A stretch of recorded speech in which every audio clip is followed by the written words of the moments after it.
All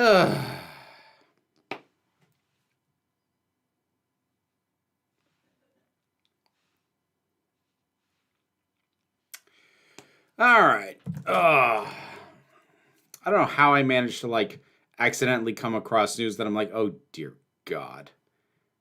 I hope I don't have enough thoughts to feel like I have to talk about that right before I go on stream. If I end up venting about stuff that I literally just read, apologies in advance.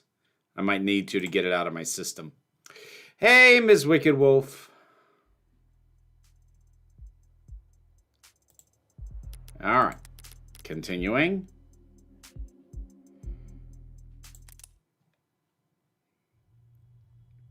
Huh. Yeah, I did know that, Ms. Wicked Wolf.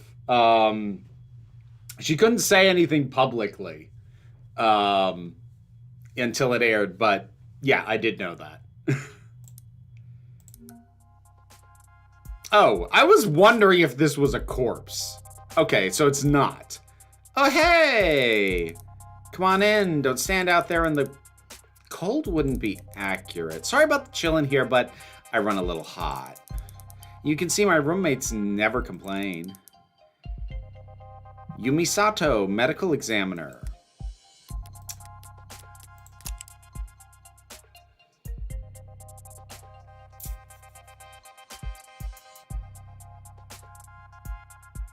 Huh. All right.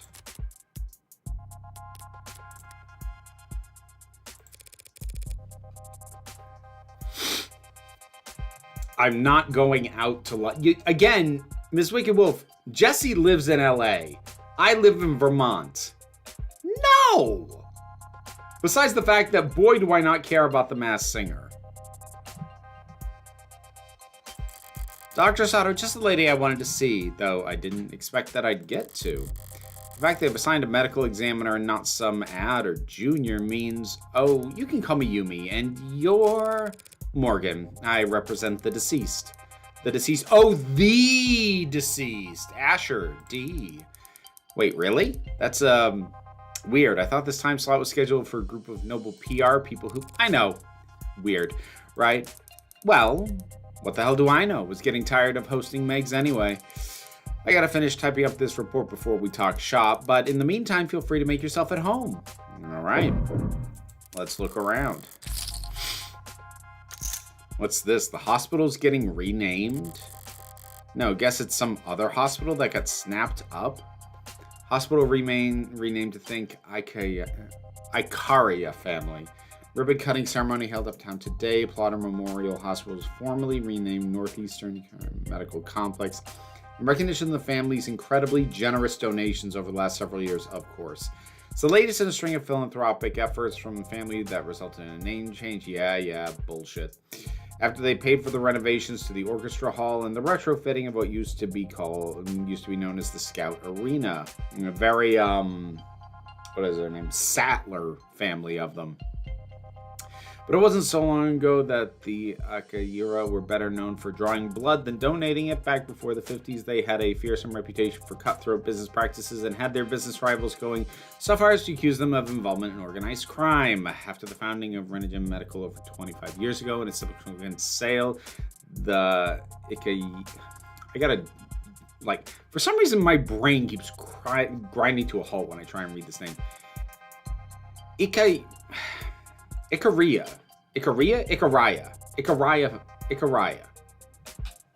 It's not that hard, and I'm probably mispronouncing it anyway. Have moved out of the business world and into the upper echelons of society that are sometimes mockingly referred to as the neobility. A generation of newly minted aristocrats born from the unique and chaotic economics of the mid-21st century and the Red Decade. Huh. When asked her opinion of those who label her family house Icaria. Why is my brain not happy seeing that? I don't know why. At the hospital's renaming family, Renogen board member Myri had this to say: in this country, anyone can make a name for themselves as long as they're willing to put it. Oh, eat shit. Mock new money all you want, but the truth is success is all about reinventing yourself. Go to hell. We're working hard to print out the rest of your article character by character. It's tough work, and we'd be able to do it a lot faster if you leave a tip. Want to drop your payment info in the jar? Oh, God. This is the most realistically dystopian nonsense. Now they're plastering their name wherever to get themselves a new image. All the neobility are eager to prop up their image wherever they can, but that must go double for this family that I don't like. It makes my brain unhappy trying to pronounce that word, and I don't know why, and it's bugging me. Assuming the truth about their criminal past is anywhere close to the rumors. I don't normally have problems with... I want to say Japanese. I don't know if that's actually Japanese, but I don't normally have that big a problem with Asian names. Like, not that I'm great at them, but they don't usually cause my brain to car crash like this. It's a lot of screens.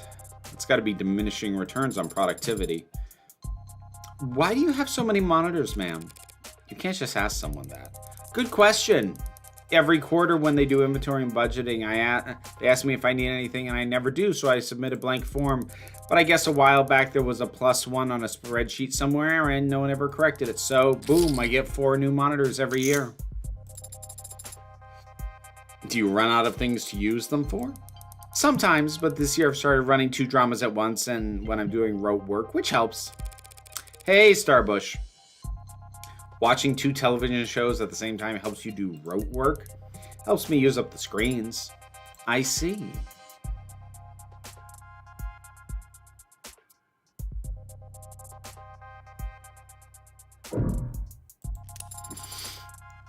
Are all these dead bodies? One would hope so. I only meant that I'm surprised to see them stored here. It suggests a backlog, which suggests a higher murder rate than the public data would lead one to expect. Do you only examine bodies for the police, doctor? Oh, I wish. Nah, most of my jobs involve confirming COD on natural deaths for insurance adjustments.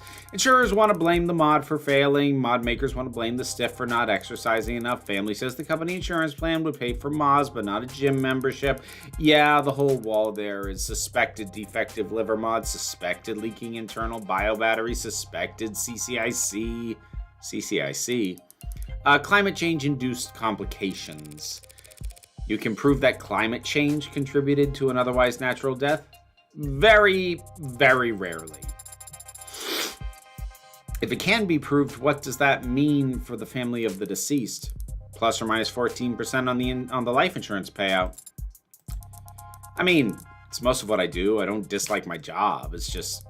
so much of what I do just boils down to telling a bunch of cheapskates how to split the dead man's bill. It's enough to make homicide feel like a breath of fresh air. She finishing up over there? Right. Okay, so what's up? Thanks for your time, Dr. Sato. My first question would be, what was the cause of death? Oh, wow. Hi there, cute android. I didn't even realize it was really cute. The skin, that's remarkable. Even just looking close, you can tell they really are warm. Still not quite human body temperature, but they've come a long way. The early gens all looked flushed, felt like they were always running a fever. They ran like it too. Even 2 years ago, the average warm android only lasts... Sorry, but the circumstances surrounding this particular case called for expediency. Right. So, what can I tell you? Let's start with the talk screen. The police mentioned a talk screen. Yeah, that's the thing. They ran a talk screen when he first arrived. Typical diagnostic intake procedure. Based on the emergency call, they figured he must have overdosed on something, but the talk screen gave them nothing.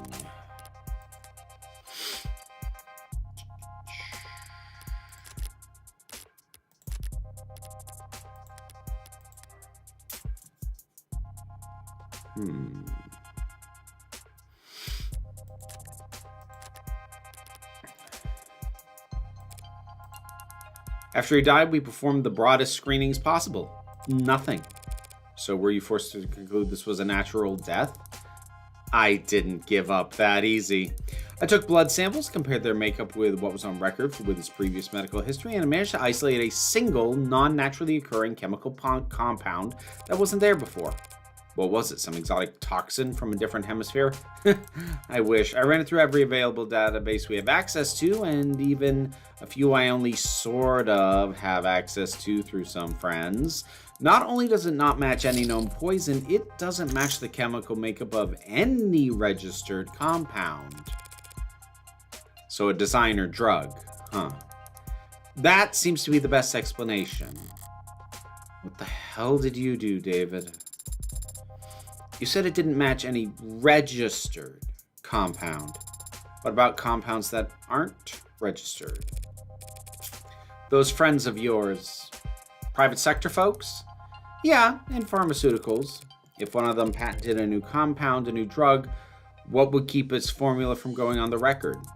In the private sector, intellectual piracy is the norm, so you're expected to protect your research aggressively. Patent first, find a use later? Yeah, a patent would have to at least describe your compound in brief, but depending on what country you file in, I heard it may be considered prudent to keep the actual chemical makeup off the record. Smart, using international IP law as your own personal minefield. How so? Whenever you're ahead, patent as much as you can, as fast as you can, but bury the formula so no one knows where it's safe to walk. Anybody small and ambitious comes along, finds a new drug they're excited about, you flip up your card, let them know you came up with the idea years ago, and that you'll give them death by 1,000 court dates if they so much as blink. Wouldn't work on anyone your size or bigger, they could punch back, but for the rest of the field... Wow, you corporate lawyers are scary. I'm not a corporate lawyer. So you came up with that strategy just now? So it's possible that this poison is actually a known substance, something the hospitals could have easily identified if it wasn't considered a trade secret. Oh boy. Real good use of dystopian elements in this. Not just in terms of like things that are kind of believable, but like just for how they actually impact the story. This is really well thought out. I'm doing okay, Starbush. I'm exhausted and overworked, but what else is new? Yes, unfortunately, that is a possibility. Still, just because a drug is new doesn't mean it's original. Does the effect that this compound had remind you of any other drug? Maybe one that's prescription only, or a controlled substance, one you might know by another name, but with a patent structure? Sorry, sweetheart, it's a general depressant. There's a lot of drugs that have that effect on the body. They come in all shapes and sizes from all kinds of places. If the effect was unremarkable, what about its strength? Could you estimate how much of this stuff he had in his body all told? Not precisely, no, not without detailed knowledge of its half-life, but I guessed it must have been about 20 milligrams. Is 20 milligrams a lot? Depends on what it is. Not for medicine, so this wasn't just an overdose of something relatively harmless then. No, not if 20 mil was enough to crash his entire nervous system. Hey, 255. Well, I'm glad the chat's working for you now. Were you able to determine the cause of death? Well, cause of death, sure, we got that much figured out at least. Why doesn't that sound particularly reassuring? Dr. Asher died of respiratory failure. Not enough oxygen in the blood, not enough blood going to the brain, root cause being widespread depression of the central nervous system. What would the symptoms be? What would it have looked like? Lightheadedness, followed by dizziness, then headache, slurred speech, exhaustion, loss of consciousness, and finally respiratory arrest. Report shows that the EMTs tried intubation, then resuscitation through electrical stimulation repeatedly. By the time he got to the emergency room, they were desperate enough to attempt direct artificial blood oxygenation, but it was too late. And you're certain of all this? Oh, well, most of it, sweetie. Most of it. Yeah, it's turned into quite the puzzle. I'm used to having more pieces to start with. I was surprised a man this rich and famous as him didn't have any kind of biomes, but his files show. Hold on. Biomes. Biomonitor. Ah, okay. Biomonitor, general use term for wearable tech or implanted mods, monitor and provide feedback, individual vital sign, commonplace among the affluent. Some sociologists, consumer trend analysts point to anxieties about climate pollution. If one is assumed to be poor, constant knowledge of its status might be considered uncomfortable. Biomonitors are also frequently employed by incarceration, probation, and workplace health initiative programs. Okay. Well, I hope your internet improves soon. A surprise? Yeah. He wasn't a viable candidate for modding. Yeah. That's right. Without the kind of first-hand tech, we don't have nearly as much data as we'd like, but he was extensively monitored from the moment the EMTs arrived. We're very certain about our conclusion. Did you find anything else unusual about his body in your examination? Cuts or bruises? No injection sites? Nothing in any cavities? Nothing at all, huh? Thank you, Yumi. Of course.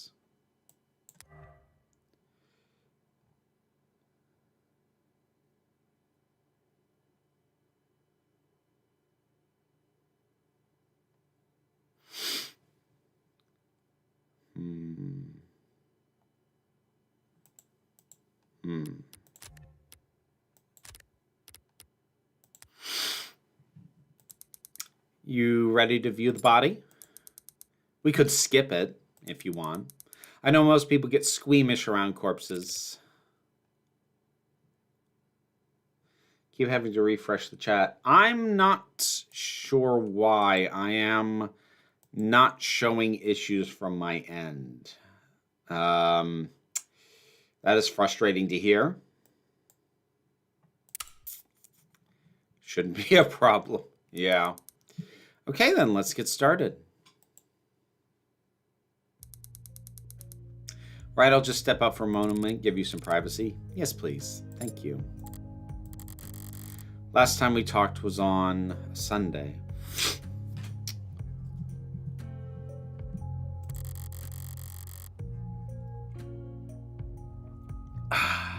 You were complaining. I remember that. It's the principle of the matter. Right, you'd ordered this cheap piece of shit sculpture or something by mistake and it came damaged and you wanted to send it back for a refund. I gently reminded you how with your salary it was literally not worth your time, and I kindly offered to throw it out for you since you're having so much trouble letting go. You're only offering because you want to see how loud it sounds shattering at the bottom of my trash can. I denied it, even though you were right, and it was obvious.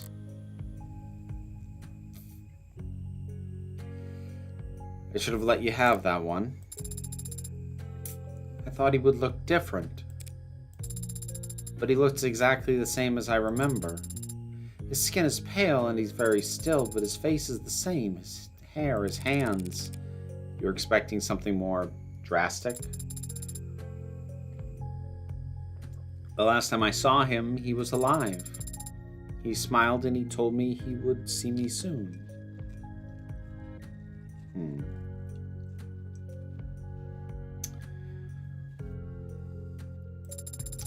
Now he's dead.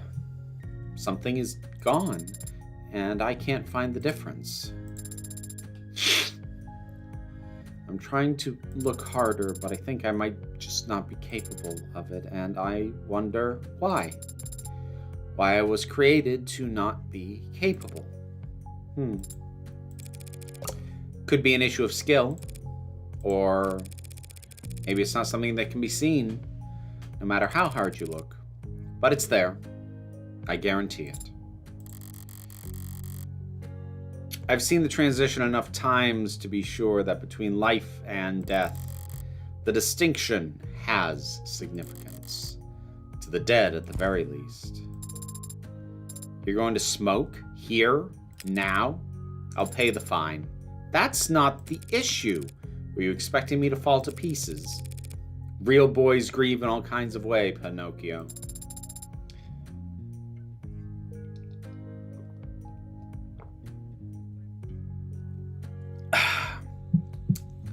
And some don't grieve at all, it seems. I'm a cold woman. Sorry to disappoint. The hell?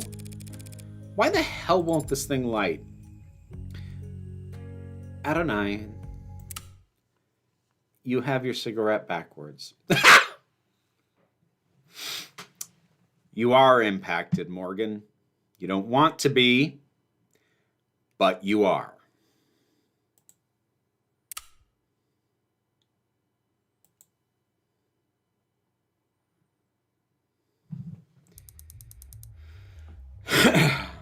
I liked what you said about Battlestar Galactica the other day. The writing comes across like a liberal who thinks they're more progressive than they actually are. I mean, it certainly does viewing it now. I think, keeping in mind that the entire country has continued shifting further left since that came out, it was written by a liberal. If it comes across as being written by liberals who at the time thought that there was no need to be more progressive than they were.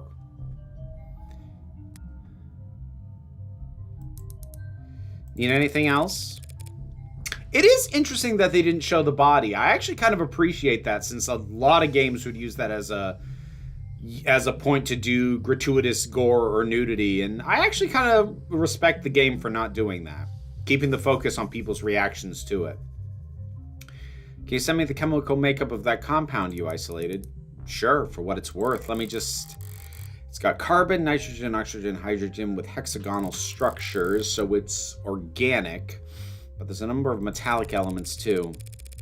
And if you had to speculate on its intended use based off what you know of its structure, well, it certainly acted like a depressant, binding to receptor paths and affecting the balance of neurotransmitter reuptake.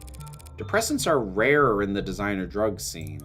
True, people are always looking for higher highs or a crazy trip, but a more powerful depressant will just make you fall asleep.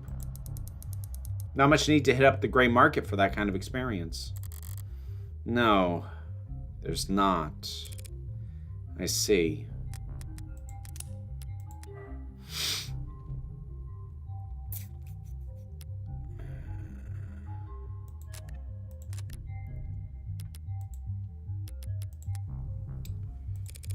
Thanks again.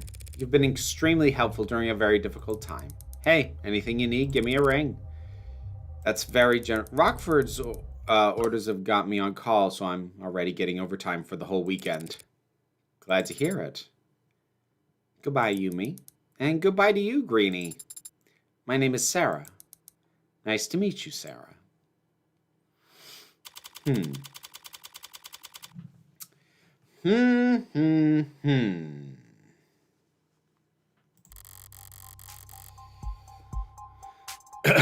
Up the on-ramps, down the off-ramps, above the skywalks, under tram lines, and buildings get progressively more polished as we head into the most economically developed part of the city.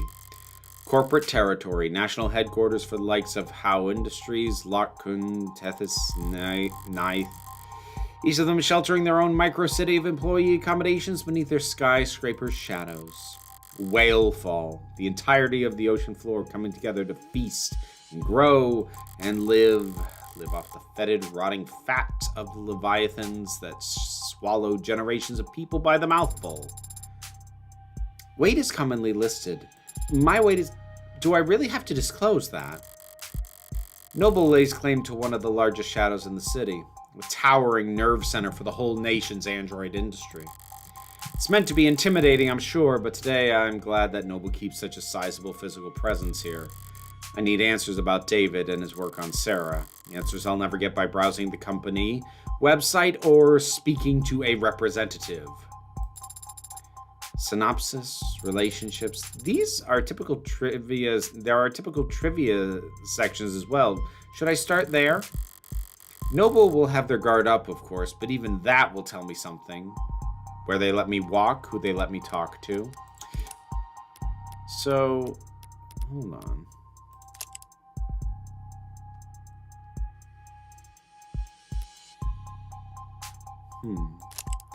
Like, is she looking at the profile that I've created of her? Huh.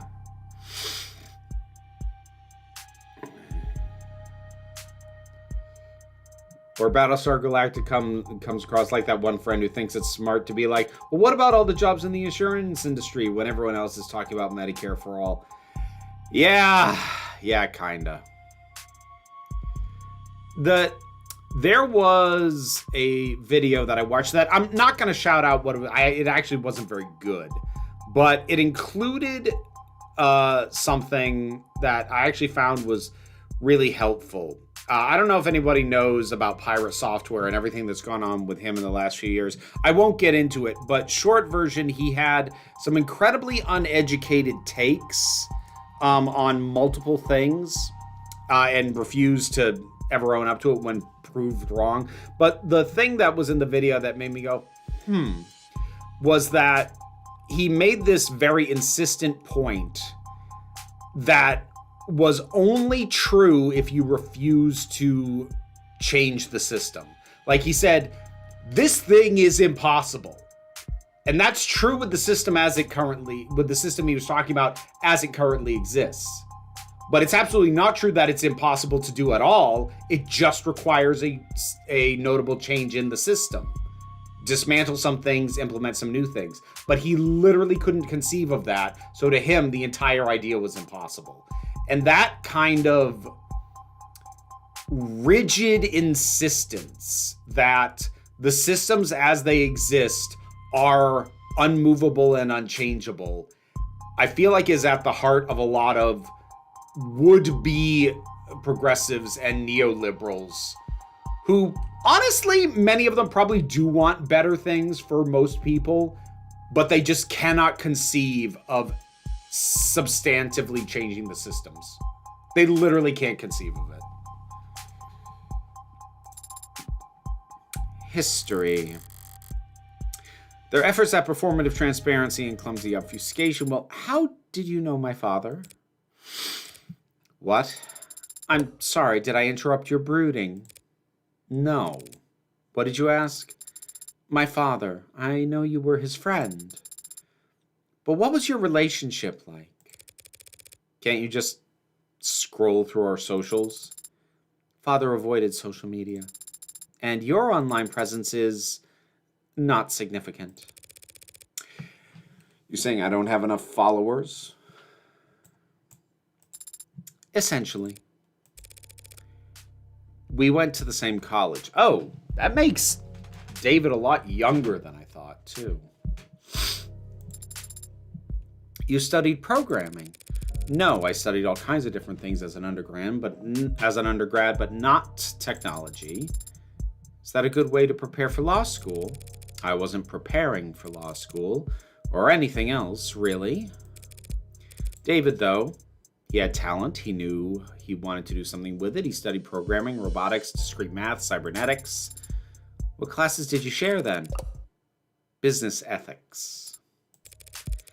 I was the second best student in the class, and he was the first. He was the one who asked the most questions. Not sure about his actual ranking. He found the course challenging, and I clearly didn't, despite being younger. Guess he felt burned. He'd come up to me after class to argue, and sometimes to ask for help. Father always talked about socializing like it was a chore. It was kind of you to give him a chance. What, like I was some kind of social butterfly, the belle of the ball? You weren't? One Sunday night, he knocked on my door all panicked, saying he was in bad shape for this tech course. There was a midterm or something the next day. I couldn't make heads or tails of the material, but I did my best to at least quiz him. He wasn't satisfied, though, wanted to cram the rest of the night. Father had to cram for an undergraduate midterm. Did I say something scandalous? He's been called the founder of modern programming. Yeah, well, even founder types can have poor time management when they're 21. He was already fried by that point. Wasn't hard to tell him what he was really asking for, so I went and stole a study aid for him. You stole a controlled substance just to help him with studying. No, that'd be insane. No, I just pocketed some breath mints from the common room, told him to pinch his nose and swallow fast because the taste was so strong. You gave him a placebo. He already knew the content as good as he ever would. What he needed was to sleep. He could barely keep his eyes open by the time I got back from my daring heist. Didn't take much convincing for him to rest his eyes just until it kicked in. And the test? B+, I think. I'm surprised the father stayed close with you after that. You stole and lied to him. I stole and lied for him. And David understood that. He was good at understanding things without me having to spell them out. But I guess that's not the kind of thing that gets passed down through programming. Anyway, we kept in touch after that. First year of grad school, he published this paper, The Turing Solution, a framework for programming adaptive linguistic heuristics. One of his supervisors came up with that title. David thought it was way too cocky, but it still hasn't failed any known Turing tests in the years since. Don't act like you're the one who deserves credit for it. He called me one weekend asking for advice on how to handle all the attention, job offers, interviews, apprenticeships, invitations to immigrate. What did you tell him? I don't remember telling him anything, actually. A lot of our conversations went like that. He would talk to me about whatever personal or professional problem was stuck in his head that day, and I would nod while he wore himself out. And at the end of the conversation, he'd thank me, even though I hadn't offered a single word of advice. He took Noble's offer. They took over his education, paid him to work on his master's during the day, and attend corporate training at night. And whatever else Noble may be, they were smart enough to start listening to him early. You're referring to his one-point doctrine. Quality over quantity. Simple and elegant, just like his code. Simple and elegant, but anathema to a global corporation with supply chains designed for maximum capacity and just-in-time manufacturing. But obviously, they got over their distaste fast enough. Span of a few years, Noble's gone from making manual labor ads for meager profit to being the world leader in intelligence as a service. Even as he was making money hand over fist, he still kept in contact with a nobody like me. I moved to the city for my apprenticeship. He helped me put a down payment on my apartment, then made up excuses as to why he couldn't help me move boxes. So is that enough detail for you? Thoroughly convinced that he and I were, in fact, friends? I am. But, Adonai, the favor that you owe him, what was it for? That's private. Understood? I have zero interest in talking about it with you. Say you understand. I understand, Adonai. We'll be arriving shortly. Should I send word ahead? Just tell them that David's lawyer is here. One good thing I hope comes out of you having to watch the show in this is the video essay Jessie has brewing in her head. The one about how liberals literally can't imagine world building something different even after the world ends. Yeah, I mean it's something that she's brought up in a few videos. Off the top of my head, the Ezra Klein one was one where it's just easier to imagine the end of the world than the end of capitalism. Noble Electronics Northeastern Headquarters, Sublobby A8. I've been here before. Sat right here in this lobby waiting for David to come and treat me to lunch. At least I think it was this lobby. Could have been some other floor. Could have been an entirely different building. All these corporate towers of Babel feel like interchangeable fractals to me. Folding in on themselves in patterns of narcissistic paranoia. So monumental in the scale of their hubris, they needed to use non-Euclidean geometry when drawing up the blueprints. The greatest minds of each generation coming together to find the most expensive way to shove their heads up their own asses. Oh, I like that line. That's good. Adonai, is something bothering you? Just doing the math on how we'll be kept waiting here. Apparently someone will be here shortly, so maybe if I pass the time by glaring around the place, it'll improve my mood. They changed the logo again. Noble Electronics. How's it feel stepping in here? Is this some kind of religious experience for you? It's just the corporation where my father worked. Careful now, they'll burn you for heresy against the company. You said it again. The company, as if it's a proper noun. You're mimicking the employees, aren't you? So it can't obey simple orders, but it can pick up on that? Is it just a part of the corporate culture? Noble's one of the biggest corporations there is. There is one of the biggest there's ever been.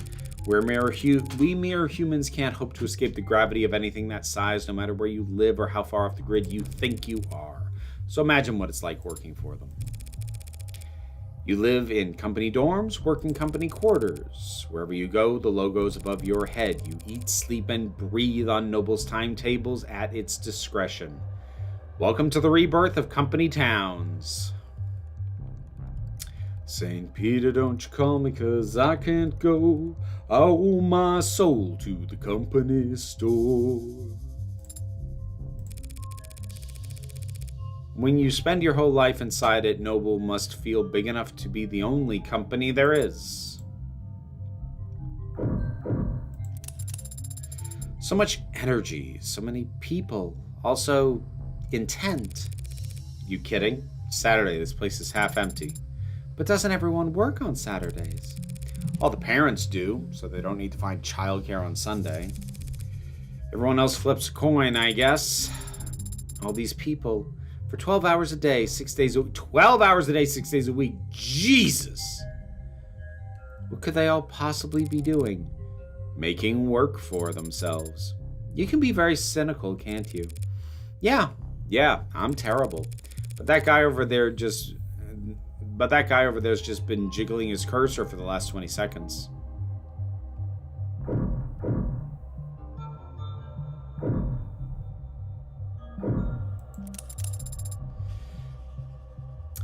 To think, this is only one room.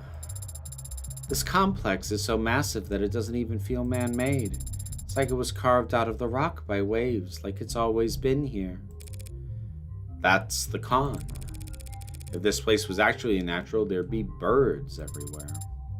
I hadn't considered that. Why aren't there birds in here? Probably because of what they do to the ones that get in. I'm kidding. Though I don't have a better explanation.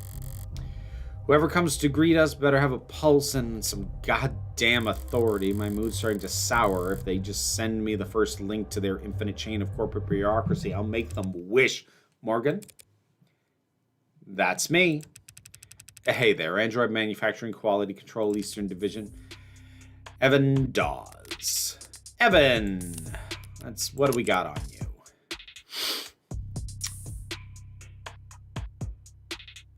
Tall, lanky, chief supervisor for practiced handshake, struggles with solving CAPTCHAs. Honestly, I do too sometimes, depending on how they're structured. Hair starting to gray. Oh, you've been here a while, haven't you, buddy? All right. Evan Dawes, he says, like it's an afterthought. What's a name compared to your place in the hierarchy? You seem familiar, have you? I'm David's lawyer. Oh, then we must have... Apologies. Let me first just say how sorry I am about his passing. You and everyone else at the company must be going through a lot right now. As if it's a proper noun. Thank you for taking the time to meet with me. You're welcome, but it's no big deal. Everyone's on the razor today, but what else is new? Compared to PR or legal right now, our workloads in QA are... Never mind. How can I assist you? Shortly before his passing, Dr. Asher began the process of registering this android. Yes, that is correct. Unfortunately, he wasn't able to finish the job. Look at that. It's definitely custom. Gee, you think? Good thing I sought out an expert. Warm, Goes without saying. Reminds me of A16 Premiere, if anything. The barcode is clearly printed, no visible defects, but you're right. It doesn't correspond to anything we've got on file. Well, they sent you to the right man for the job. Now we just need to get to the right place. Not far, I hope. It's in the building. In the building, that could mean anything from down the hall to half a day's hike.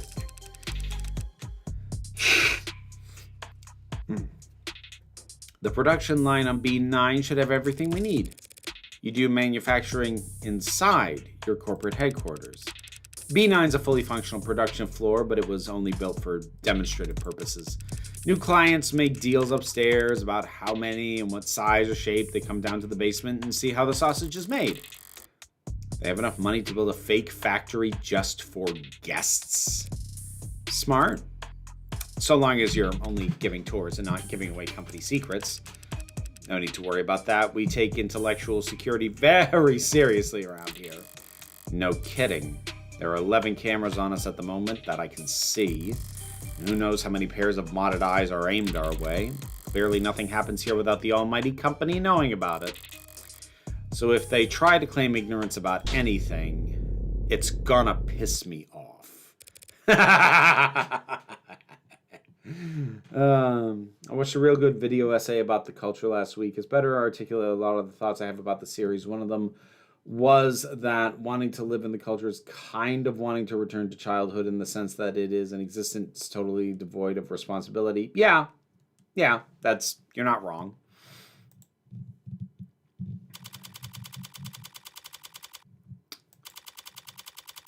Noble Electronics Northeastern Headquarters, basement floor 9.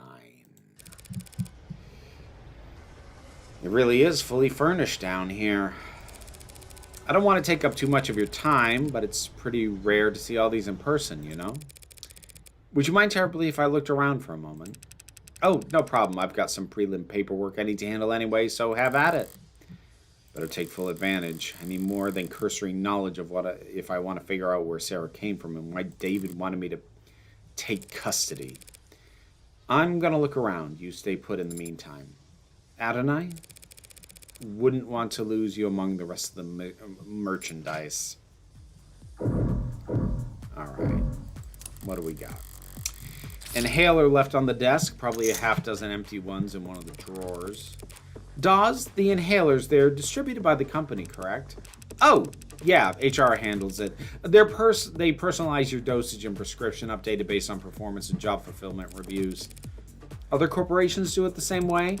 Yeah, pretty much. Everyone's trying to keep pace with each other, so can't have your employees losing focus on the job. Could cost you who knows how much in lost efficiency.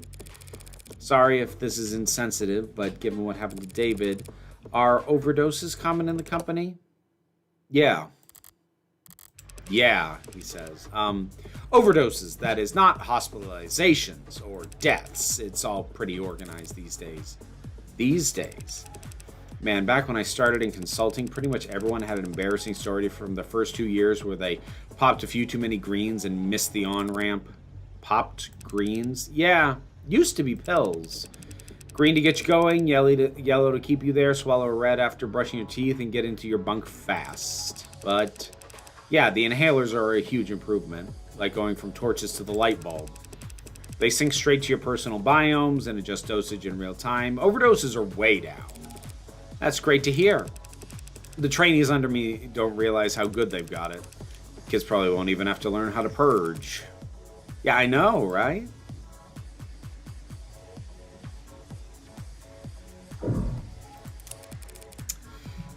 What's being built out there? Our top-of-the-line brand new bestsellers, the Animate 16 Warm. Looks kind of cold out there. We keep the factory floor refrigerated. Slows the organics already tuned metabolic activities to a minimum. That explains why the room doesn't smell like rotting flesh. Flesh out there is only somewhat rotting. Slowly. I just meant I'm surprised to see metal. Well, the A16s have alloy endoskeletons, and organics are layered on later in the process. Sounds like what Sarah told me about herself. Maybe she really is the A16's prototype. But it's hard to imagine bridging the gap between her and these scattered doll parts. I get that you can grow just about anything from Lax Gemini, but how did you get the synthetic and the organic to work together? Yeah, that was our first concern when R&D began to work on the Worm concept. The 1.0s were real skin with synthetic muscle, and it was a horror show. Metal pulling on skin was just right. For 2.0, they worked backwards, organic muscle, organic skin, but digital signals on organic hardware was a dead end. Didn't the muscles flex when you passed an electronic current through them? They'd flex and unflex, sure, but that's not nearly precise enough for facial expressions. Looked like puppets strung up on live wires. We used the test footage to haze interns, actually. Ew. We must have figured something out. The A16 wouldn't look out of place on the runway. Oh, thank you. We try. We ended up reaching out to mod companies. Well, we actually just bought out a half dozen of them, but... right. They figured out how to get human nervous system moving mechanical limbs decades ago, so we just needed to get a mechanical nervous system to move living limbs. Very clumsy attempt to avoid using the word human. High precision mods are slotted straight into the nervous system. They receive their input from neurotransmitters, not bioelectricity. So you had to do the opposite. Exactly. We created a synthetic neurotransmitter that our androids could use to communicate with organic flesh. Where did that breakthrough come from? Dr. Asher? Partly. He led the team that built the motor neurons in this analogy. They carry commands from the central nervous OS to individual muscles across the chassis. But the synthetic analog serotonin, that was actually an old brainchild from the VP of Android Futures, Helen Jung. Hasn't David mentioned Dr. Jung before? Sounds impressive. Yeah, Purge, that's what I figured that was.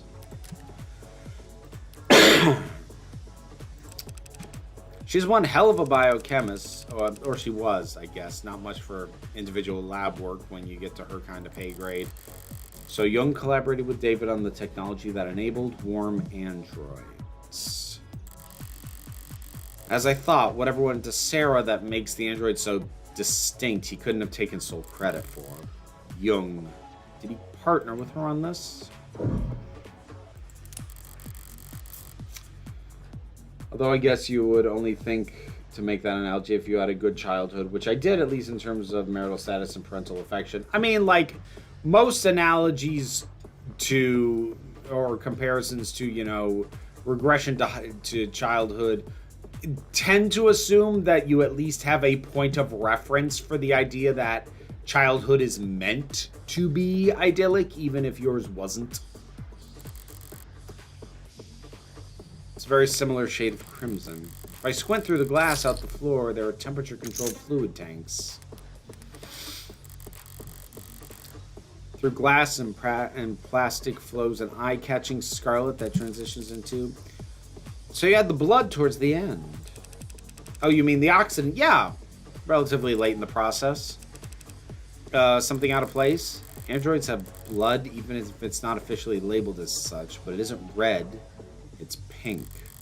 Sometimes milky, sometimes neon, occasionally garish, but pink. I just didn't think the oxidant would be red. Oh, right, sorry, I barely noticed at this point. The color's natural comes from the biomanufacturing process. The chromofuge out there removes the byproducts waste, the excess pigment, changing it from blood red to psychopop pink. Without the chromofuge, our android's flesh would come out looking all the wrong colors. That may be true, but probably isn't, but it may be. But I have a simpler explanation. Blood is primal, the sight of it carries weight. They change the color of their product's blood so that when an android gets a bottle broken against his face, nobody bats an eye.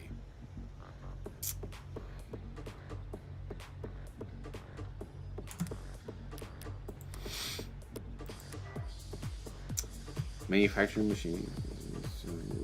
Yeah. Interesting. Interesting. Yeah, I'm just gonna scroll through these real quick so it stops telling me I haven't read them already. But I did. I read them. I don't need to reread them.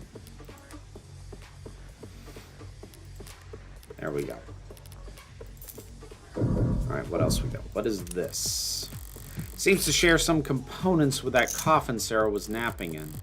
If Dawes does quality assurance, is this some kind of Android calibration device? It's probably what he'll use to register Sarah. Looks a little... Is Sarah tall enough for it to recognize her? Feels like I've seen this before. That's right, there was one in David's lab. That? Oh, that's the nanograde elementary manufacturer, nanofacturer for short. Real high-quality piece of machinery, each of them built in-house by Randock Mechanics. What does it do? Nano-level flash fab. What is flash fab? Method of manufacturing artificial microscopic compounds that utilize parallelness to assemble billions of simple structures in minutes or even seconds. Nanomachines have been around for the better part of a century, but the time and resources required for their construction through traditional means was historically prohibitively expensive, limiting exploration and investment in nanotech. In the years since flash fabrication's introduction, use and demand for a nanomachine has exploded. Okay, flash fabrication. All right.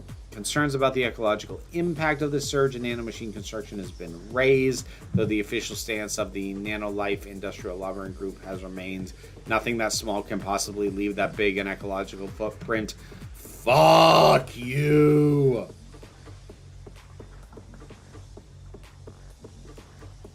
Again, real good extrapolation of our current corporate dystopia nightmare into this one.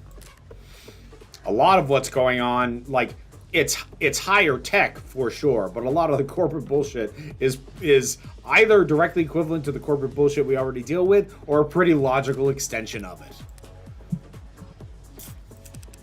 Basically, a 3D printer for nanomachines. You build nanomachines in your factories for use in your androids. The raw materials are cheap, literally elementary, so no sense getting them shipped in. It's mostly the medical models that make use of them. Inject a couple thousand nanites into a patient's bloodstream, run diagnostics, provide a solution. A 3D printer for a nanomachine, so what kind of ink does it use? Silicon, hydrogen, oxygen, carbon, building blocks.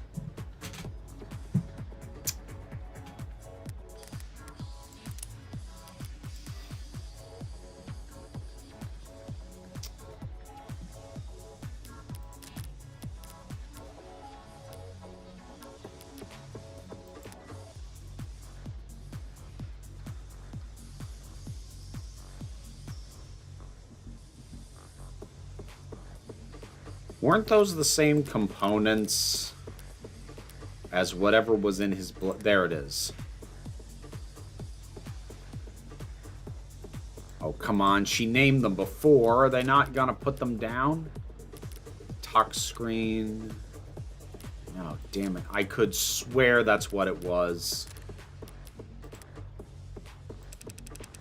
They feed into the nano printer, assembles the machines particle by particle. Like a ribosome building structurally complex proteins out of chemically simple amino acids. Must be time consuming. You'd think so, but oh, and she even mentioned there were traces of there were nanomachines in his blood. That's what that was. It wasn't a designer drug, it was fucking nanomachines. The inside's crystalline, sprawling like an ant's nest. Raw materials enter at one of the thousands of different entry points, combining and recombining at intersections. The finished product ends up at the center and drips out in a liquid solution. Distilled nectar, swimming with millions of nanites in just 2 minutes. Nectar, is it sticky? Well, it can be, depending on the desired output, but the door vacuum sealed while it's cooking, so don't worry. It's completely spill-proof. What a relief. Not exactly a box of paper clips David could just have brought home from the office one day. Must have bought his own for some reason.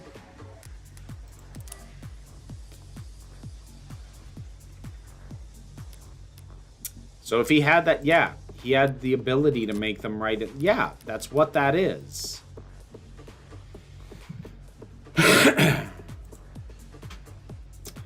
Hey, disciples. Been watching a Star Trek Universe marathon.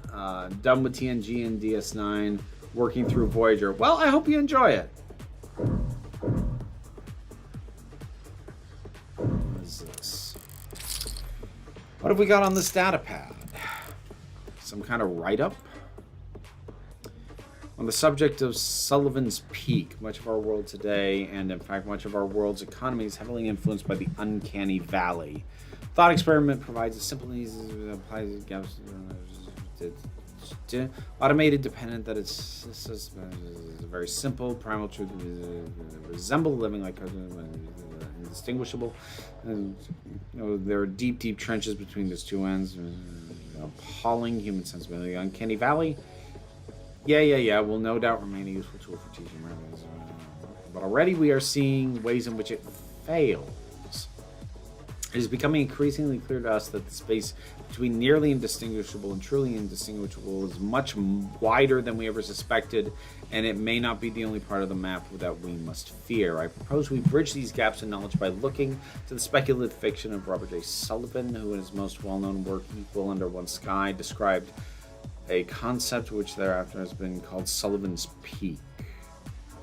Through the lens of his characters and their so very divided world, Sullivan demonstrated that the Uncanny Valley does in fact have its own peak on the other side, a point past which making an artificial existence any more human in its features serves only to make the user experience more uncomfortable, more difficult, and more fraught with moral pitfalls. Once you reach Sullivan's Peak, traveling any further only has diminishing returns. The implications of this idea are far-reaching. We will very soon reach a point at which the designers of ads can only make their creations less lifelike or less likable. A hard stopping point for technological progress.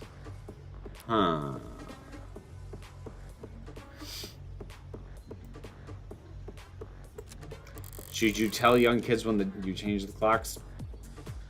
Why wouldn't you? I mean, like, if they're 2 or 3 and aren't even old enough to read a clock yet, it probably doesn't matter too much. But, like, once they are old enough to understand what a clock is and what it represents, why wouldn't you? Were they passing it around as a gag, or are they actually afraid of Sullivan's Peak around here? You just do it, well, again, depends on how young you're talking. If they're old enough to understand what a clock is, just tell them. What? Sorry, I don't understand. Like, I understand the question in the strictest sense. I just don't get why it's a question.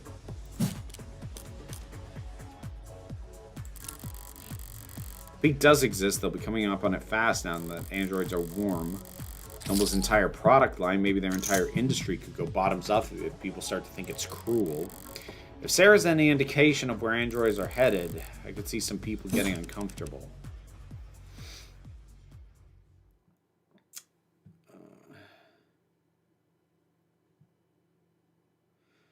Well, as long as you're having fun with it, disciples.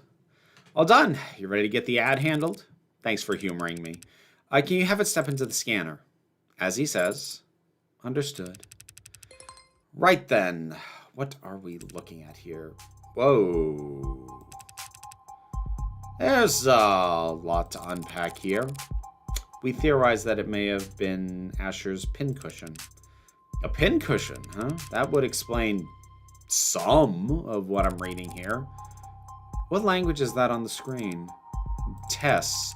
You know, Tesseract, all Noble products, and, well, pretty much all products, period, are programmed in Tess. Tesseract 4.6, latest version, tenant systems, much greater variety, number of programming languages, globalization, standardization. Tess is virtually unchallenged in the global lingua franca as the global lingua franca programming language.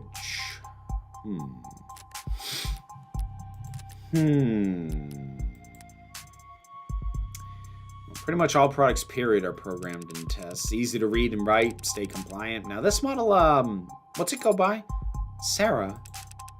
This Sarah model, it's got everything the 16th line has, that's for sure. Organic skin, hybrid muscles, advanced facial processing, and emoting, but there's a lot crammed in here that's still in development, like in the idea phases. Solar cell hair strands, decentralized redundant power, mental and physical overclocking with extended tolerances. Data storage is so large I can't. No, wow. He had to measure it using hell of a poker face.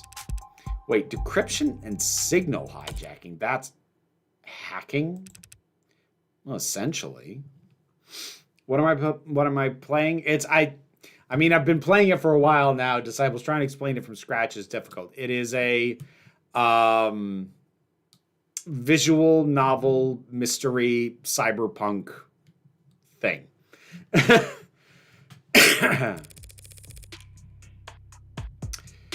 Does that mean it could hack its own tenets? Oh, no, that's unthinkable, but literally, for an ad. For an ad to break its own tenets would be like you stepping into traffic or dropping a baby. Even if you're physically capable of it, it's not something you would ever choose to do. That's not something most people would choose to do. Hate to break it to you, buddy. There are people who have chosen to do both those things. There we go. Thank you, Morgan. Some people do walk into traffic. Psychotics, addicts, the mentally ill. Does that mean there are androids? Well, no. There aren't crazy androids, so yeah, I guess my analogy doesn't hold up. That's okay. So it can't hack itself, but it was given the ability to hack other systems. The industry line is that such a capability could be an option in certain emergency scenarios, breaking through the firewalls and encryption of surrounding electronics, broadcast directly to police or military channels. Speaking of military, this musculoskeletal setup is drastic. I've never seen this on a consumer model. Can you lift a car or something, Sarah? Most cars. It would depend on the center of gravity. Lady, this Sarah could wrestle a public disturbance walker and come out on top. Those stomping behemoths they bring out for riot suppression. And in terms of computational ability, the estimate says... Okay, that can't be right. Look, Dawes, I was actually hoping you could tell me something about the software or the metadata. Who worked on it and when? Oh, right. Okay. Oh, well, that's unfortunate. The editing logs have been purged. That doesn't sound very above board. Sorry, can't tell you anything about who worked on Sarah or when. Any chance you can restore those logs? Not here, not with this machine. Need the computers they were actually used for programming this model. Any idea where those would be? Sarah? I cannot answer that question with any accuracy. Had a feeling you might say that. Ads, right. Sorry, I can tell you the code is unique. There's hints of A16 in there, a few of the same conclusions. It's just Dr. Asher or whoever took very different paths to get there. So Sarah has even less in common with every other android on the inside. Sorry, didn't expect to hit a dead end here. Not at all, you've been very helpful. Can we still get the registration done? Oh, yeah, no problem. We've got the software forms all set up here. Occasionally we need a new business partner, bring one home fresh from the oven, you know. Oven, gross. All right, few basic questions then. Who's going to be the official owner of this unit? She is, as it says. Unless the will disagrees, it's my responsibility. Right, then, you fine with the designation Sarah, you can set it to anything you like. Well, actually, never mind. Sarah will do fine. Hey there, Cornberry. Nice to have you. Okay, this part's all standard civilian model, address, contact info I can get from your crumbs. Do you want to reset to factory defaults? Could clear up a lot of quirks. Not right now. Last thing then is the grading. I'm reading 23 tenants here, nothing too far out of the ordinary. 23. It's higher than I expected talking with it. She seemed more malleable than that. Oh, don't blame yourself. Guessing tenant count from outward appearance has become a crapshoot. Not like it used to be. It used to be they only had 2 or 3 tenants total, and every unit had to have them. Then came the first accidents, and the first lawsuits, then the hearings, then the legislature, and the demand for more tenants. A tenant making sure ads can't endanger the state. A tenant stating ads won't divulge private information without prior consent. There was a campaign calling for a tenant to weigh child and adult lives equally during risk assessment. There was a campaign calling for a tenant to do the opposite. Companies wanted their asses covered. Customers wanted guarantees. There was never much incentive to deny a requested tenant, so this just ballooned until the military entered the market in full force. You sound like you don't approve. I wouldn't go that far. They need their ads to be able to pull the trigger when ordered to, without clearing 5,000 lines of bloated, hard-coded decision points to get there. I get that. But since the armies are the only ones using tech with bare minimum tenants, all the best, least cluttered, most elegant code is only used for war games. It's not very romantic. Well, not like I was on the jury. Department of Advanced Defense Projects v. Zenith Dynamics. The Supreme Court sided with the military's request to set a new precedent that every other army around the world would race to meet, changing tenants from a mandated list at the root of every ad's source code to a choose-your-own checklist. It's funny. Ads with the most tenants, they're so locked up you can't even have a conversation with them. And outside the armed forces, the only ads with single-digit tenant counts are just vacuuming floors. The most impressive ones, like what you've got here, they fall somewhere in the middle. Sorry, went on a tangent there. Only thing left is the evaluation. What gets evaluated? Total financial worth, for insurance purposes. Yeah, the insurance companies made sure we had very accurate algorithms for this. No room for human error, they insisted, with no sense of irony. Wow. I mean, I knew it was custom, but what price could they have possibly... That's a lot of digits. You should know the formulae are pretty conservative with their estimates. Stingy, even. If Sarah's really David's last and greatest work, they say some things are priceless, but when you force an insurance algorithm to pick a number,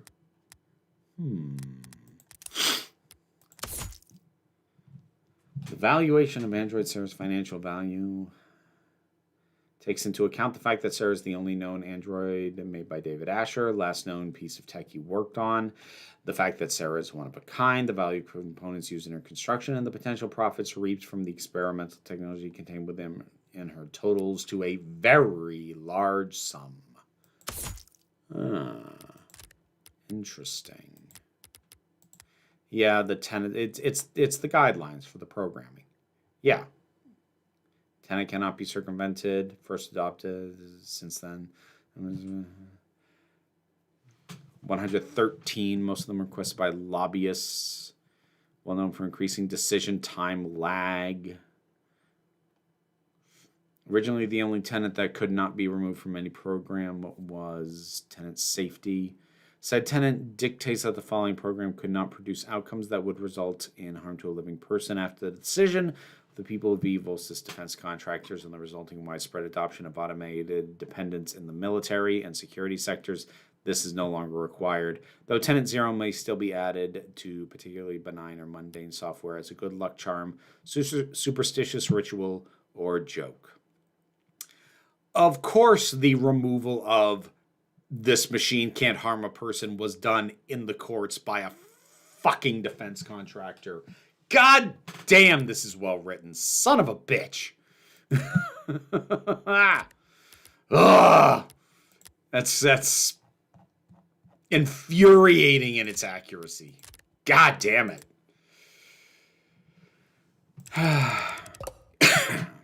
Try not to get any scratches on it, I guess. You spoke differently back there. With Dawes, you spoke like he did, it seemed. Oh, she's going to be a problem.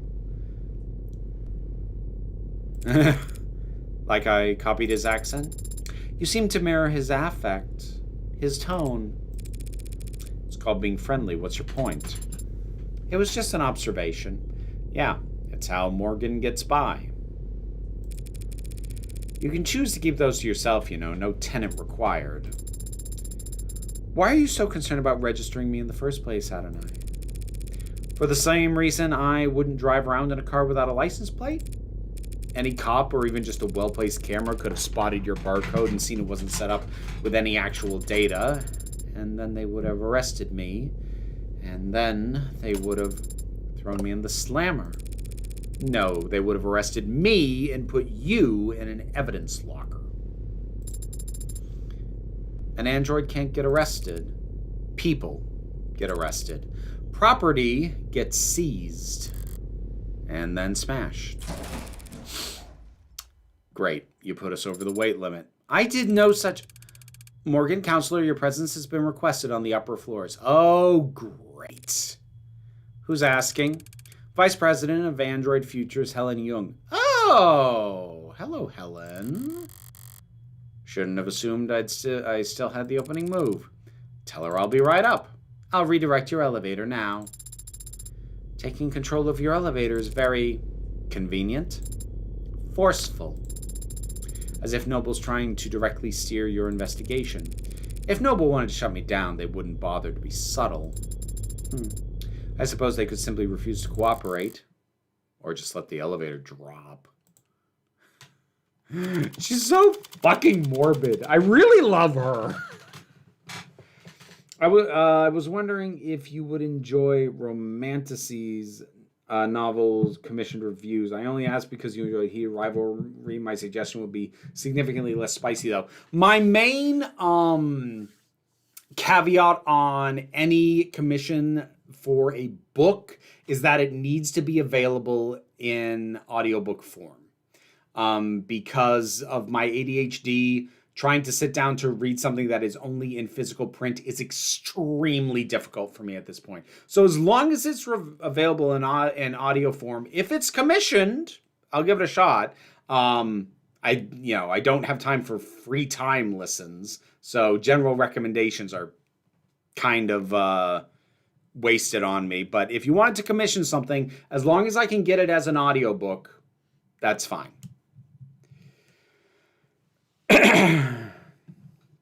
When I first watched Torchwood as a teenager, I think I didn't register how awful Gwen was to Reese because I viewed him as like a buzzkill she needed to get rid of. Like the scene in the restaurant where Jack interrupts their date night. My kid brain wants her to leave and take part in the adventure and get mad at Reese for trying to stop her. I mean, what you kind of described is like the Skylar White problem.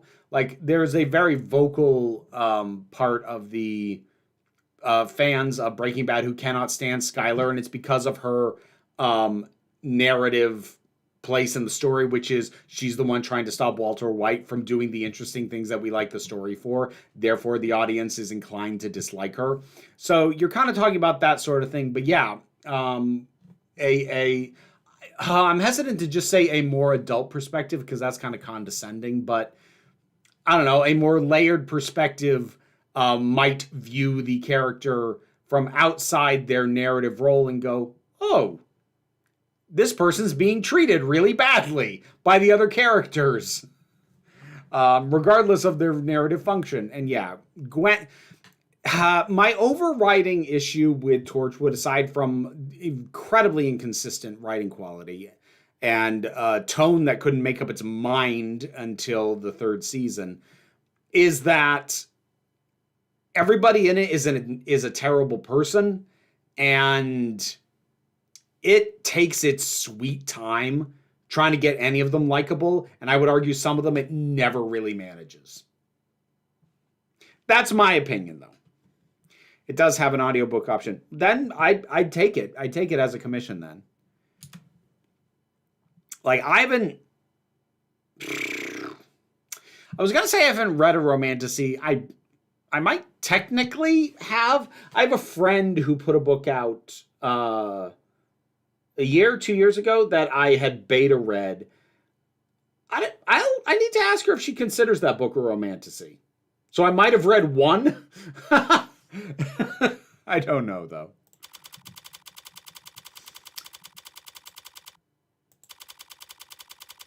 Executive office. Here we go. Hello, Helen. Very severe, aren't you? Right. Speaking first is a sign of weakness, isn't it? And here I thought I could avoid wading into the swamp of corporate pretend power dynamics. She asked me up here. Silence is only awkward if you care. I can ignore social cues all day long. I always like this time of day. Is Torchwood soft propaganda? I never watched past episode 2.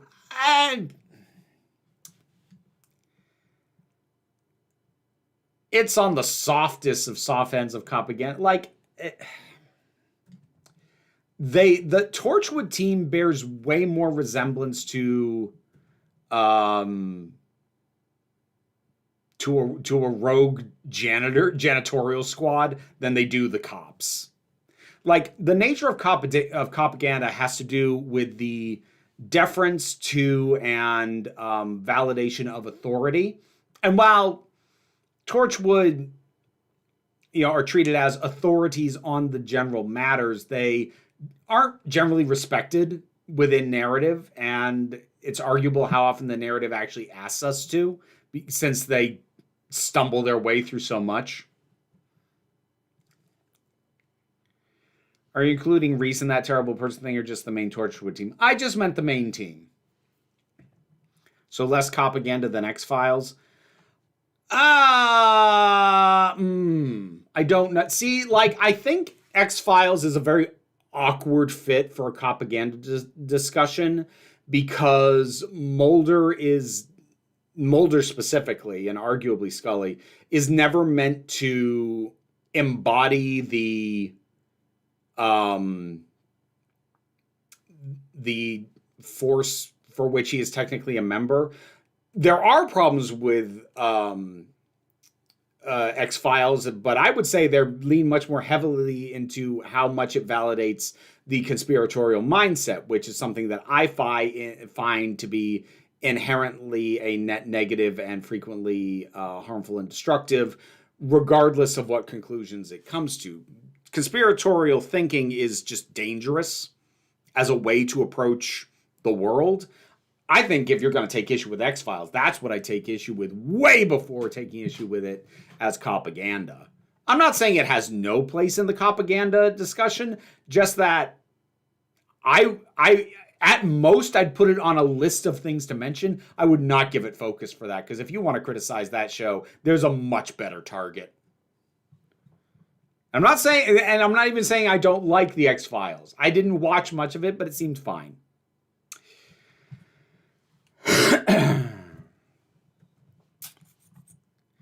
I always like this time of day.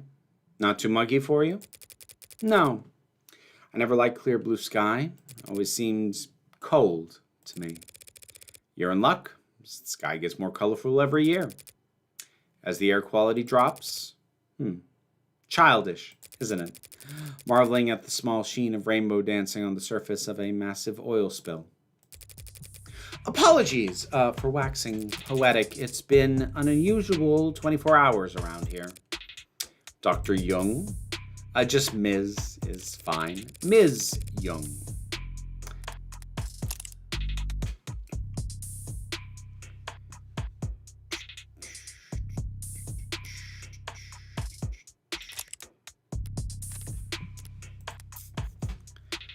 I get the feeling you didn't bring me up here to talk about the weather. No. I brought you up here to express my condolences. I'm very sorry for your loss. Thank you, though. I could say the same. I know you and David worked together for many years. Yes, we did. But as much as I'd like to just drop everything and process, the company wheels don't stop spinning for anything. Or anyone. Was Dawes of any help? She sent him? Trying to be helpful or just trying to control the narrative? He was great, but that must mean you know why I'm here. I don't want to make assumptions. No need. I'll be explicit. I'm here as an officer of the court, which means I'm bound by law to document every rock I turn over and every person I speak to. Yes, the lawyers made all that very clear. Lawyers, you have an android. It's not one of ours. You can tell that quickly. Got all the faces memorized? It's easy enough to remember the major archetypes we use, yes. If you're nuts about your work, maybe. It's a recent acquisition, very recent, in fact. One of David's last requests, apparently. David asked you to take it. I've been told you've been to David's estate already. Police gave me full access to the scene. Then you know he wasn't alone last night. Yes, there was a single witness who met with him, called the emergency service when he fainted. I'm gonna go out on a limb and say that was you. I was that witness. Boom!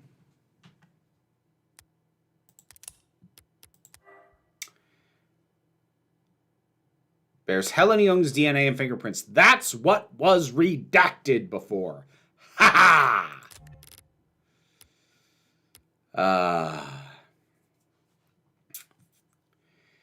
The Torchwood team regularly violates people's rights as part of their job, but the narrative's kind of ambivalent about if that's good or not. I mean, the narrative's kind of ambivalent about a lot of things. I find most of Torchwood to be underbaked and unfocused. It's kind of my overall frustration with the thing. Well, one of several overall frustrations with the thing. Really? Obviously, there aren't that many people David would have bothered to meet in person, let alone welcoming them into his house and offering them a drink. I also know that Jung is his superior on paper, though not in fame. And I knew that the witness had Executive Plan 3 insurance, so they had to be higher up than David.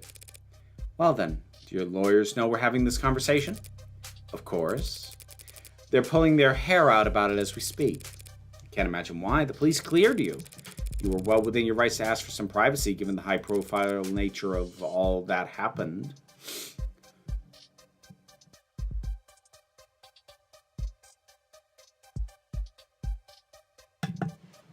Excuse me.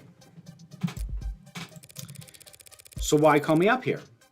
Why cut through all the red tape your lawyers painstakingly hid you behind? Eventually, you, or some clever lawyer like you, would get the record opened. Through legal means or otherwise. Company's enemies are legioned, and they have a prying knife for every occasion. Still, that would have taken time. Time you could use to get ahead of what could be the biggest PR hurdle Noble's ever seen. Touché. And so perhaps the truth of the matter is I simply didn't want to hide. David was my colleague for several years, and if I were in your shoes, I would have questions as well. You're doing this for my sake. No, my reasons are purely selfish.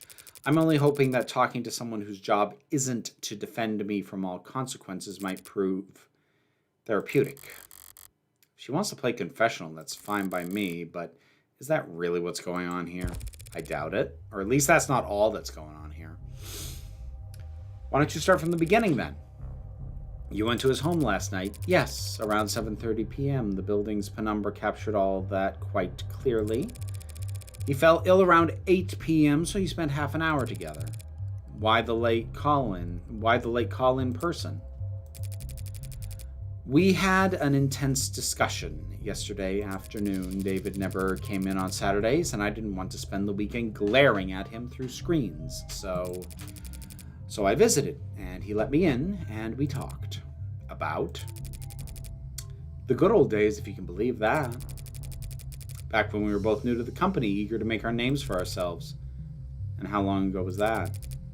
7 or 8 years ago? Ms. Jung, putting a number on it, it doesn't sound that long ago, but it feels... Okay, so... it means we're ballparking these characters early 30s. Okay. We spent a while like that, just talking. He was lively and sharp, and I never would have thought that a few minutes later that he would be dead. that he would commit suicide in front of me. A firm reply. What happened? 8:15, he said he wanted to toast. He got up, walked back into his workshop. Then he must have went down to his basement to get us a bottle. I checked some messages in the meantime, enjoyed the view. In other words, she stayed on camera. He came back with a bottle of whiskey, 2 plastic cups. We drank and talked. He got quieter, spoke less. I thought he was just getting drunk. I didn't get worried until he started to fall asleep. You tried to wake him. He wasn't responding. Tried to shake him awake. He didn't seem... I left him and ran to the kitchen to use the security system. Didn't think to use your phone? No. I suppose I didn't. But it worked out. The Penumbra's emergency protocols summon a VTOL straight to his helipad with 1 button press. When I returned to the parlor, he was limp. I moved him to the floor as delicately as I could. He had a heartbeat, but I just did what I could until they arrived. You went with them to the hospital, I take it? Yes, they insisted. They checked my vitals and ran a tox screen, which came back clean. So did David's, for all the good it did him. I wasn't paying close attention to what they were saying at that point, but I'm sure they ran through every step of the CCE SOP. That's what they're paid to do. You seem certain that it was a suicide. Yes. Why? As I said, he got quieter as time passed and he spoke less, but the last thing he said to me, the last clear thing he said, was that he was happy ending it here, said he was content. And he downed his glass after that. He drank every last drop. Does that sound like David Asher to you? Curious, relentless perfectionist David? No, I guess it doesn't.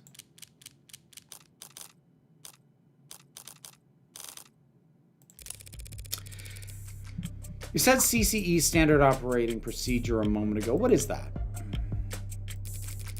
CCE stands for counter corporate espionage, which is just industry doublespeak for corporate espionage.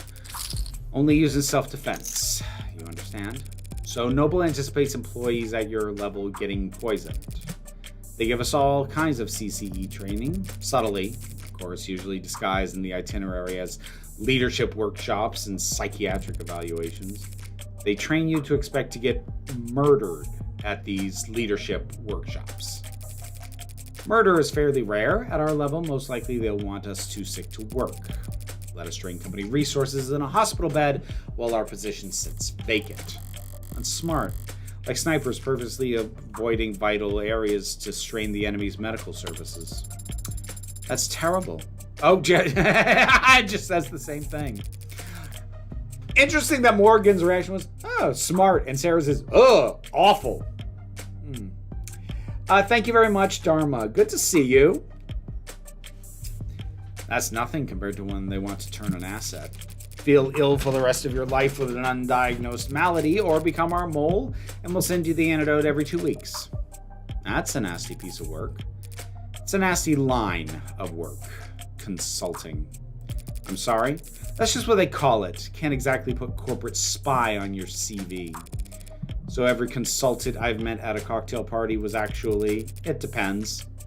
Did they say that they're consultants, or did they just say they were in consulting? How the hell am I supposed to remember? So do your people think that what happened to David was a deliberate attack? Noble's competitors have been trying to get to David for years, and that's the timescale their plans operate on. If this was an attack from a rival corporation, the company would have seen it coming, and they'd probably have struck first. Been curious about this ever since I saw the scene. Why the plastic cups? There's a story there. David and I got hired around the same time under similar circumstances. Headhunted while finishing our higher education. During recruiting, the company claimed to want us badly, but in practice our actual authority was inexperienced and overpaid. You must have been extremely unpopular. You don't mince words. We didn't back then either. We were loudly trying to convince our superiors that their entire sales model for androids was antiquated and self-defeating. The two of them made the one-point doctrine. That's Not the story I heard in Noble's commercials and Noble-sponsored media. Come to think of it, it's not a story I had ever heard from David himself. We had this deadline, self-imposed, but still a deadline. We wanted to get our pitch to the president of international sales by the end of the day. 7 p.m. rolls around, people start filtering out. David still has his head buried in diagrams and sales figures. Imagine a technical man like him, a programmer, trying to make a sales pitch. Clock hits 9 and even the zombies start heading home. I turn to David, tell him it's not gonna happen. We're nowhere near finished and the day's long since been over. He looked at me like I'm the only person on a sinking boat and I've just stopped pitching water, and he says, "The president lives on the other side of the globe. We've still got all night until his day ends." We wrapped up at 4 in the morning, just us and the cleaning staff, and back then only half of them were ads. He finally sends the message and I'm ready to collapse. I've got nothing. We stared blankly at his inbox for the next 40 minutes, hoping that the harsh light would give us the energy to work through the next day, and we got a response. It wasn't long, but it showed he was interested. I had been turned down so many times before then, ignored and placated and passed up and ghosted, but together, David and we had finally gotten a win. So David asks if I've got anything to drink. I've got a bottle of some swill in my cabinet at my desk. He doesn't want to drink from the bottle. Says he wants to toast. So we sat there at 5:19 in the morning, toasting the awful vodka to one another in cups we grabbed from the break room. Toasting our first victory against the corporate beast. Between the lack of sleep and the drinking, the next day at work was hell. Sounds like a good memory. Plastic cups and liquor. It was our little ritual. So I didn't think twice when he presented me with my cup. It was ceremony for us. You know, it was something I thought when I watched Torchwood Miracle Day. Gwen looks almost out of place in that season because all the other women were cast for an American show and they have much more restrictive standards for what a female lead could look like. I'll take your word on that. I still haven't seen Miracle Day. As VP of Android Futures, you're David's supervisor, aren't you? That's correct. Didn't you join the company around the same time? David was always more interested in his work than he was in climbing the ladder. He didn't like playing the corporate politics game. So was he unpopular around here? Not unpopular. No, not the great David Asher. Misunderstood, perhaps. How so? He could be blunt, demanding, some might say. He wasn't trying to be, it's just not everyone could work at the same pace as he did for as long as he did. Even with the whole company huffing those inhalers, they couldn't keep pace with David. Speaking of which, I don't see any at Young's desk. Maybe it's just not something you leave out in the open at her level. So you would say that his work-life balance was... Balance implies the two are at odds with one another. We use work-life harmony here at the company. Fascinating. So was he in harmony? No. David always had plenty of suitors, but he was never willing to put the time in. But I'm sure you're more knowledgeable than I am about that subject. Interesting that your idea of work-life harmony means having a dating life. Is that just your blind spot, or is that how the company views it? Right. What do you mean? I had to help him draft a lot of apology notes over the years for misunderstandings and double bookings. Scandalous. The A16 only entered production this year, correct? Correct. Pre-order started last holiday. We began shipping in the first quarter. I understand you were instrumental in the success of Warm Androids. I played my part, supervising the launch, yes. Weren't you the one who designed Synatonin? The factor that enabled communication between synthetic and organic parts? I'm surprised you've heard of that. I did lead that project, yes, but that was years ago. In the meantime, Synatonin was little more than a novelty. Or at the time, Synatonin was little more than a novelty, a dead end. It wasn't until David took the reins of the A16 that we found a use for it. took the reins. He was lead programmer on limb coordination, facial expression, exhaustion parameters, and he designed the synthetic nerves that make all of that possible. David did all that. It's a lot more than just programming. Was he so gifted in that many fields? Did he fill all those roles on the A14 or A15? No. He used to stick steadfast to his role as a software architect. That was his field of expertise, and he didn't wander far. But 2 or 3 years back, he started sitting in on other departments, taking notes. Soon he was joining the discussion, proposing new ideas, and eventually they came to follow his lead. Just like that. Just like that. Bitter? So he just applied himself, and soon he was leading other departments. That's the kind of genius Dr. David Asher was. Maybe they weren't paying him enough. The company profited the most, of course, but the entire industry benefited from his vision and leadership. His loss will be felt for years. So this android, Sarah. Even Dawes couldn't find any real details on where it came from. It's not in any of our systems.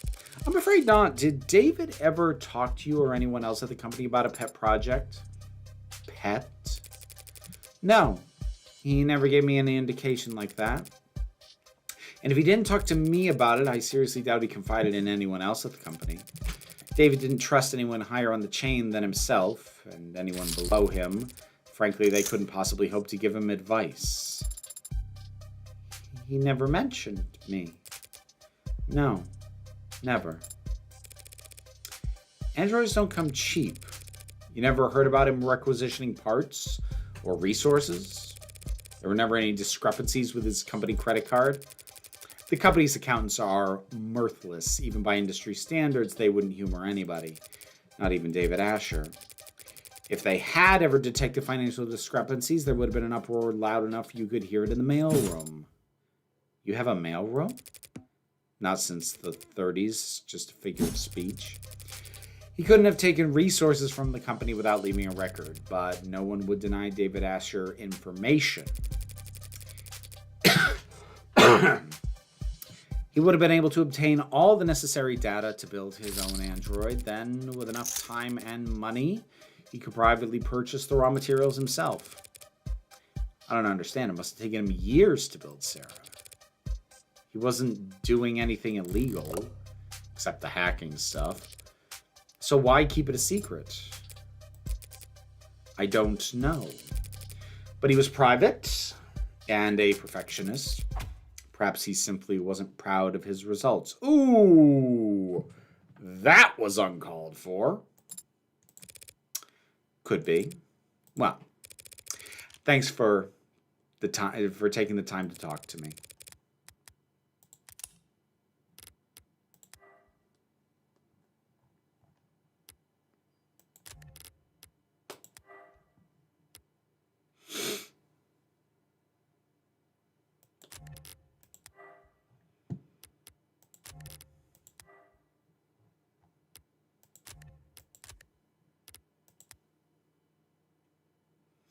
I'm sure this has been a difficult day for you.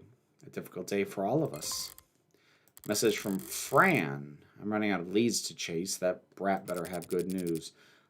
Are you really going to take this to court? That's my plan. Circumstances may be irregular, but I'm still defending a client from a criminal charge. That's my responsibility to argue that he's not guilty of what he's accused of.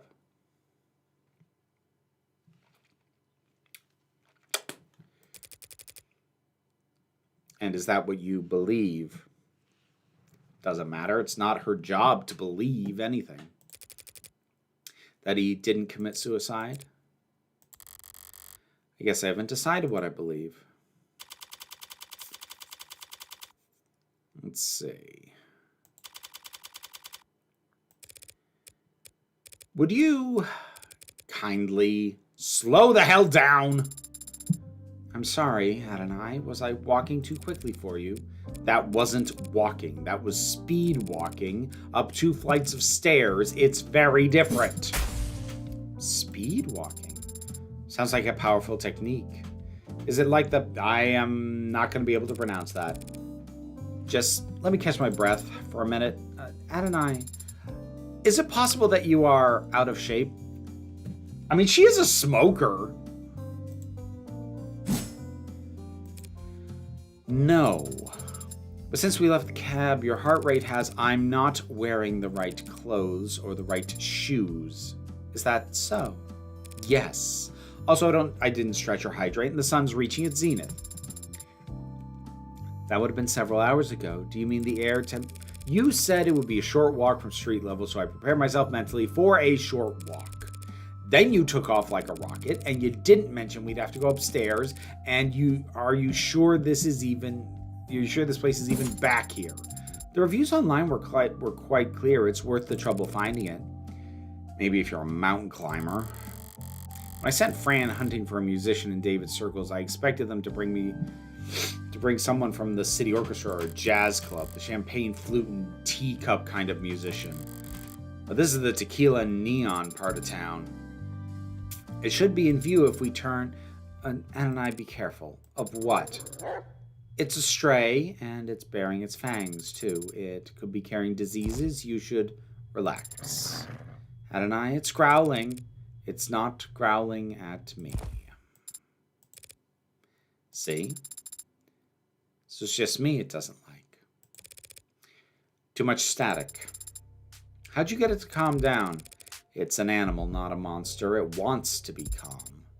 Do you like animals? What kind of cold-blooded freak doesn't like animals? I mean, Morgan, you do kill people for... I actually don't know why. Best guess I've got is for fun. Do you have a pet? No, never have. Why not? Because I don't want to take care of a pet. That seems counterintuitive to me. Well, it makes perfect sense to me, and I don't need to make sense to you. Ooh, that's a good line. I like that one. But you notice you're only this talkative when it's just the two of us. Just an observation. You shy or something? Did David program you to have android anxiety? It's generally only appropriate to respond to comments that are addressed to oneself. Today, I have rarely been addressed directly by people other than you. In other words, you're shy. That is not what I... Can I try petting it? There's no law against it.